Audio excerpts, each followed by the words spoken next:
یہ میری خوش قسمتی کہ میں حضور کا امت ساری زندگی اس کا شکریہ ادا کرتا رہوں تو کہ شکر ادا. ہم حضور کے امتی، نبی انتظار کرتے رہے، نبی منتظر رہے. حضرت خلیل اللہ کی بارگاہ میں پکار رہے ہیں، ربنا وابعث فیہم رسولا، مالک رسول بھیج دے. کوئی کہتا ہے لیسا بفظ ولا بغلظ، وہ ترشرو نہیں ہوگا، سخت مزاج نہیں ہوگا، ماتھے پہ شکنے لانے والا نہیں ہوگا، وہ پیار بانٹنے والا ہوگا. بس وہ آیا جا رہا. حضرت عیسیٰ نے تو نام بھی بتا دیا نا، مبشرم برسول یاتی من بعد اسمہ احمد. لوگوں میں جا رہا ہوں، چلو نام بھی بتا دیتا ہوں، میرے بعد جو آنے والا اس کا نام احمد ہوگا. نبی انتظار کرتے رہے، 12 نبیوں نے انتظار کیا، حضور کی امت میں ہونے کے لیے تمنا کی. نستورہ راہب انتظار کرتا رہا، بحیرہ راہب انتظار کرتا رہا. شب ہجر کی سختیاں کوئی اس سے جا کے پوچھے، تیری راہ تکتے تکتے جسے صبح ہو گئی. زندگیاں گزار دی انہوں نے. سلمان فارسی کی کہانی سن لو. مجوسی کے بیٹے تھے، حق کی طلب میں نکلے، باپ نے گھر سے نکال دیا. ایک پادری کے پاس جا کے رکے، زندگی بھر اس کی نوکری کی. جب اس کا آخری وقت آیا، اس نے کہا میری تدفین کے بعد غموریا چلے جانا، وہاں کا پادری خدا رسیدہ ہے، تجھے اس سے کچھ مل جائے گا. کہتے میں وہاں سے غموریا آ گیا. پھر اس پادری کی ساری زندگی خدمت کی. جب وہ مرنے لگا تو اس نے کہا کوئی ایسا شخص نہیں ہے جس کے پاس اب میں تجھے بھیجوں، لیکن نبی آخر الزمان کے ظہور کے لمحے آ گئے. تو یہاں سے یثرب چلا جا، وہ اس نبی کی ہجرت گاہ ہوگی. تیری زندگی سنور جائے گی، تو نے بڑی محنت کی ہے، بڑی نوکری کی ہے میری. کہتے میں نے اس کو کہا کہیں ایسا نہ ہو میں دھوکہ کھا جو مجھے کوئی نشانی بتا دے. اس نے کہا 3 نشانیاں، ایک صدقہ نہیں لے گا، دوسرا ہدیہ رد نہیں کرے گا، تیسرا 2 کندھوں کے درمیان مہر نبوت ہو. کہتے ہیں میں نے اس کی تدفین کی، یثرب کی جانب جاتے ہوئے ایک قافلے میں شامل ہو گیا. انہوں نے مجھے پکڑ کے اپنا غلام بنا لیا، لیکن میرے پہ مہربانی یہ کی کہ مجھے بیچا جا کے مدینے میں.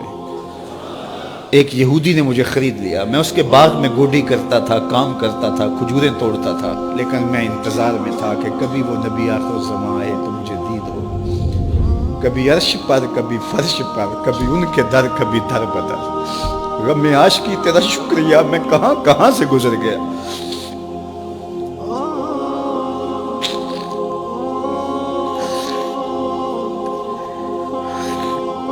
کہتے ہیں ایک دن میں اپنے باغ میں کھجوریں توڑ رہا تھا کہ ہواؤں میں مستی پیدا ہو گئی اور ہر سمت سے طلع البدر علینا کی صدائیں گونجنے لگی. میں سمجھ گیا کہ وہ لمحے آ گئے. میں نے چھلانگ لگا دی اور دوڑ پڑا.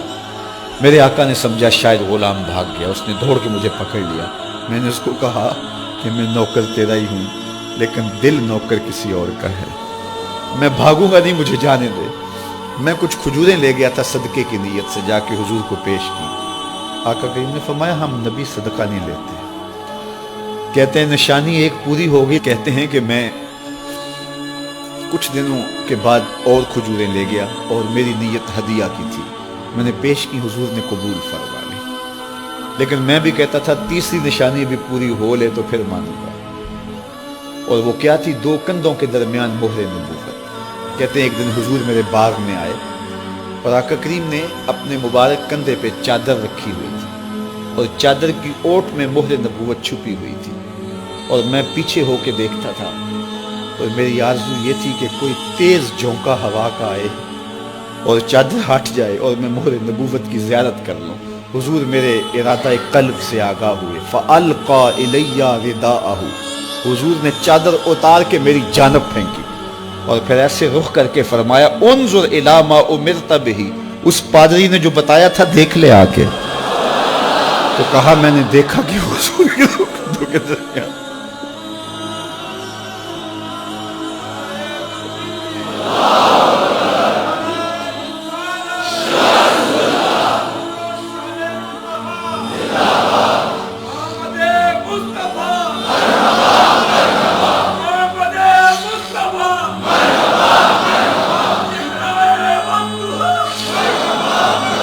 شب ہجر کی سختیاں کوئی اس سے جا کے پوچھے، تیری راہ تکتے تکتے جسے صبح ہو گئی. ہم نے تو کوئی انتظار نہیں کیا نا، ہم نے تو کوئی دکھ نہیں سہا، ہم سوئے تھے مقدر جاگ اٹھے. ہمارے والد مسجد سے مولوی صاحب کو بلا لائے. انہوں نے کان میں آ کے کہا مبارک ہو تو حضور کا نوکر بن کے آ رہا. میرے والد گرامی ایک شعر جھوم کے پڑھا کرتے تھے, محمد جانے جانا ہے پیغمبر ہو تو ایسا ہو, رسولوں کی بشارت سے مبشر ہو تو ایسا ہو, امر توقیر کا سب کو موکر ہو تو ایسا ہو, کیا ہم کو غلام ان کا مقدر ہو تو ایسا ہو. میں اپنے مقدر پہ قربان نہ جاؤں, آپ اپنے مقدر پہ نثار نہ جائیں. ہمیں وہ نبی ملا جو نبیوں کا نبی ہے.